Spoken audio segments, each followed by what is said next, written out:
Hi, my name is Nurul Shahinda binti Maslan. I'm going to present Rise of European Capital, Decline of China and Reform. The difficulties and corruption in Qing. The Qing dynasty was the final imperial dynasty in China, lasting from 1644 until 1912. It was an era noted for its initial prosperity and tumultuous final year, for being only the second time that China was not ruled by the Han people. So the difficulty being able to differentiate by three types of economy, society, and politics. By the economy, the corruption became more entrenched through the Ming and Qing dynasty, and potential rents expanded with the country's increase in land and labor endowment. Government officials in 1773 England were also better paid than officials in Ming and Qing China. Salaries for top officials were much higher. In Ming and Qing China, corruption income was aggressively exacted from private sector. For example, fee-taking and corruption made salary the negligible portion of income for an official because there are ample opportunities to collect rent. In society, as in previous Chinese dynasties, society under Qing rule consisted of four social classes: gentry, peasant, artisan, and merchant. In terms of society, the social mores became more conservative during the Qing regime, and with percent penalty for homosexuals. Increased demand for purity in women led to a mass refusal of men to accept widows as their brides. This led to significant growth in suicide of widows and creation of homes for widows where interaction with men was limited. For politics, as in previous Chinese dynasty, society under Qing rules consisted of four social classes, which is gentry, peasant, artisan, and merchant. One of the correction in the Qing dynasty is the Hessian family. The property of Hessian family is about 10 years in government. Hessian was an official of the Qing dynasty who was favored by the Qinglong Emperor. He was a member of the Plain Red Banner as well as one of the most corrupt officials in Chinese history. In 1772, he began work in the Imperial Palace, assigned as an imperial bodyguard, and was stationed at the gates to the Forbidden City. So basically, the causes for the decline of the Qing dynasty was the government corruption, the peasant unrest, incompetent leaders, opium war, and rapid growth in the population and food shortage, and of course, from the external pressure applied to the Chinese society by the West. So the rest I will explain in the next slide. The First Opium War. The British, led by Rear Admiral George Elliot with 16-minute warship, arrived at Hong Kong in June 1840 to force the Chinese to accept the demand of reinstating opium import and further trading privilege. No agreement was reached, so Canton was attacked in May 1841, which led to further peace negotiations. These were unsuccessful, and so war continued in August 1841 with the British force campaigning northward, capturing the ports of Amoy, which is Xiamen, Shanghai, and Ningpo, which is Niangbo. By May 1842, after the winter lull in hostilities, the British force had sailed up the Yangtze River, seizing the important city of Shanghai and Wuchang. Finally, in 29th August 1842, peace was restored, with the Chinese signing the Treaty of Nanking. The effect of the Opium War is China appealed to the British government, which is there a bigger Western influence in China. China blockaded the foreign area in Guangzhou. British warships destroyed Chinese coastal and river forts. British won the war. The British forces were superior to the Chinese. The Treaty of Nanjing was signed by Britain and China. This is bring the result which Britain bombarded Chinese coastal and river town, looted and burned home.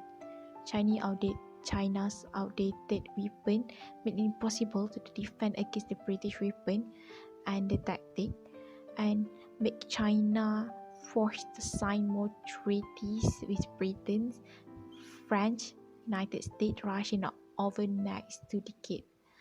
And slowly but surely, Qing dynasty losing control over China to Western intruders. Treaty of Nanjing. The Chinese opened 5 coastal ports to the British trade, limit taxes on imported British goods, and pay for the war.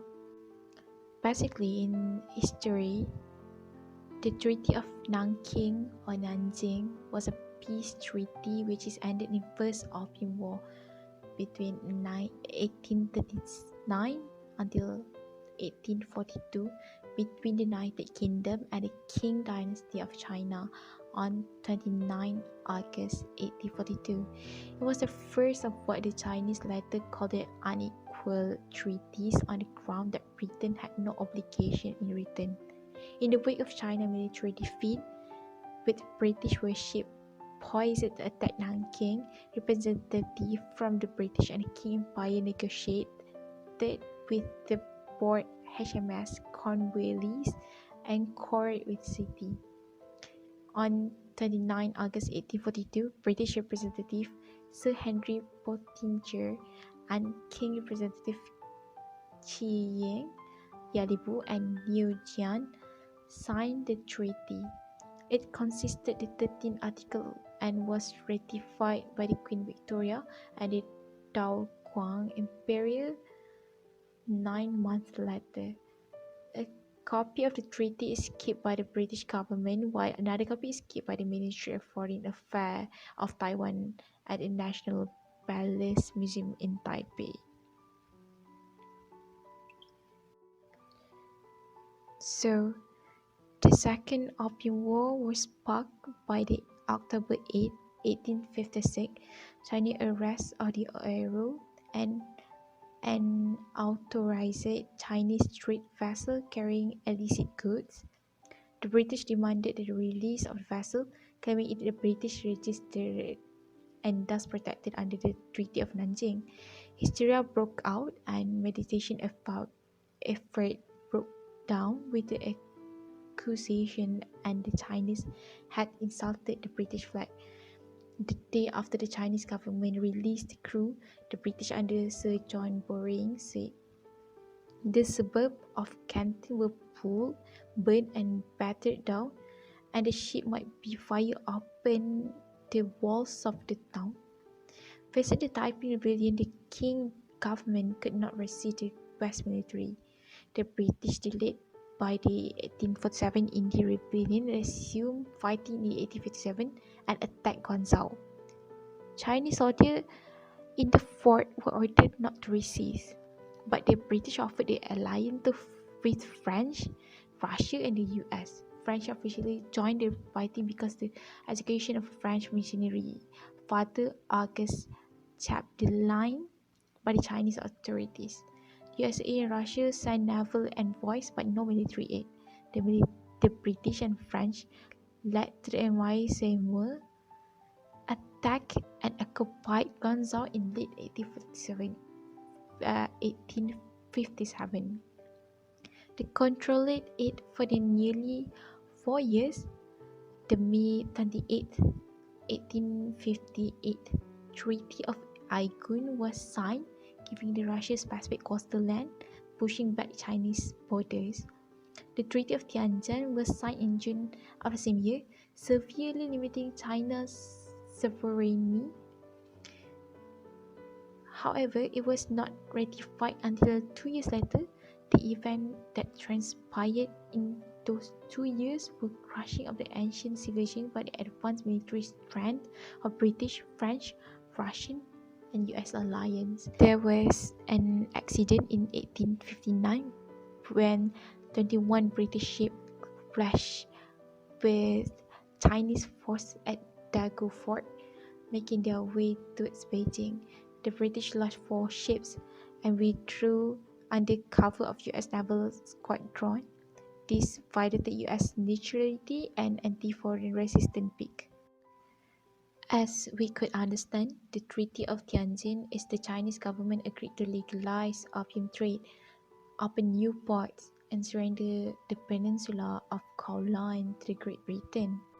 So, by provided for the opening of another 10 ports for trade, the legalization of opium, and another indemnity payment, the agreement is not ratified, and the king forces attempt to sabotage the deal by attacking the Anglo-French delegation. A year later, a larger European force arrived, escorting a delegation of 39 officials. In the skirmish near the capital, the entire delegation was captured by King troops. They were imprisoned in Beijing as fighting continued, and later 36 of the delegates were killed when European army entered the city. So the Anglo-French force imposed a destructive punishment, burning the imperial summer palace. The Emperor brother Prince Gong sued for the peace and ratified the earlier agreement in 1860. The Taiping Rebellion. The Taiping Rebellion was a rebellion started by a fanatical religious sect of Christianity lasting from 1850 to 1864. The fighting led to an estimated 20 million soldier and civilian lives. So basically, it's the most human lives lost in the civil war ever recorded. So Hong Xiu Huan, the Chinese justice, Xiu Quan was aspiring civil servant who failed the Jianxi exam 3 times. He had a psychological breakdown and experienced vision instructing him to rid the world of evil. He believed he was a younger son of Jesus Christ, sent to reform the China. So he studied Christianity, specifically the Old Testament under the Southern Baptist vision. So God Worshipper Society, which is Hong, and a few other collaborators created by Shang Tihui, or God Worshipper Society. The society is comprised mostly of peasants. Hong declared a new dynasty called Tai Oing Tiang Ko, or Heavenly Kingdom of Great Peace. So they create a Taiping society were extremely strict and radically different from the rest of 18th century China. The people all studied the breathful and testament and abided by a draconian law. The prostitution, foot binding, then the use of tobacco and alcohol were forbidden, and all were punished severely.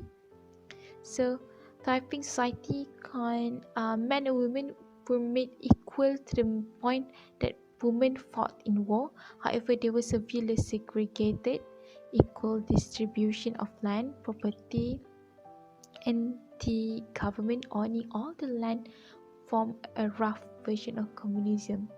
Extremely militaristic, focused most energy on the army, attracted followers with propaganda against the then current Qing dynasty with religious fanatism. So the Taiping Rebellion started. The Taiping eventually mobilized their army and took the city of the Nanjing and continued to win subsequent battle against Qing. Eventually defeated at Shanghai by both Qing and colonial forces. Last stand at Nanjing, Hong and the Taiping army retreated to Nanjing and prepared for the Qing attack. Day before the attack, Hong killed himself or died of illness, appointing his 18-year-old to power. So without their true leader, Nanjing fell. Over 100,000 Taiping citizens killed themselves rather than being captured. So the aftermath is, with Hong Xiuquan that the capital captured, the Taiping were most done. Sparse resistance continued until 1864 and the Qing dynasty was severely weakened.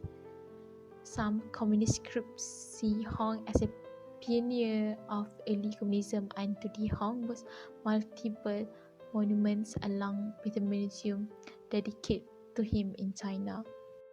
So basically, some goals and outcome of tapping events is for the goals is giving land to the all peasants, treating women as an equal of the men, giving all the private possessions, allowing alcohol and tobacco, eliminating food binding. So the outcome is we could see a revolt, 20 million death, Europe helped China, and Treaty of Nanjing. After all those things happened, China realized and making themselves self-strengthening movement. The self-strengthening movement were a campaign for economic and military reform in China, inspired by the nation military weakness in mid-19th century. The self-strengthening movement began in 1816 and sought to acquire the utilized Western method. So, one of their motto is learn barbarians' method to combat barbarian traits. The movement produced some unsuccessful capitalist and military reforms, though most of these provincially rather than nationally based. It failed to strengthen king rule or military power as suggested by subsequent defeat in two wars.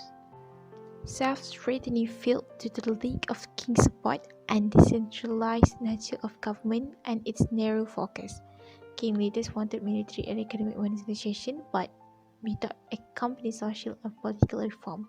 In contrast, sweeping reform under the Meiji Empire had transformed Japan, once as backward as China, into modern military-industrial state, the most advanced in Asia.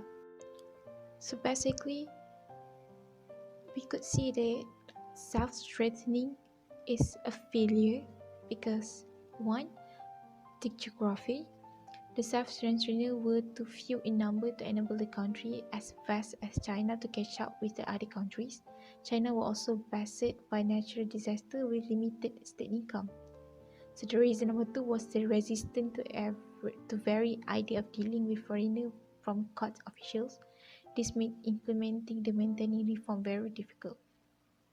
The reason number three is the rate of innovation in West Japan was much greater, and the technology gap actually widened between China and the major power during the self-strengthening period. So the reason number four is self-strengthening were not businessmen, and often their project failed. For example, Lee's steamship firm was looted by an insider, and his coal mine was heavily indebted to the foreigner. So the reason number five were almost the complete lack of administrative structure to help develop China. Reason number six, there were almost complete lack of legal structure to help develop China. For example, projects were dependent on the favor of powerful figures at imperial court. The problem with this was the favor could always be withdrawn and therefore damage attempts to modernize. Reason number seven, the self-sustainers tend to rely on their provincial basis of support. This means self-strengthening was always on the local level rather than truly national attempt to modernize. The reason number 8 is military equipment made in China was very expensive as most materials had to be imported. For example, before 1875, when the shipbuilding program was discontinued at the Jiangnan, the ship built were believed to cost twice what a similar ship would cost made in Britain. So the final reason number 9, human resources got very high. The corruption was ever present problem, particularly in construction costs and the worker salaries. So hope we all learn from the history. Thank you.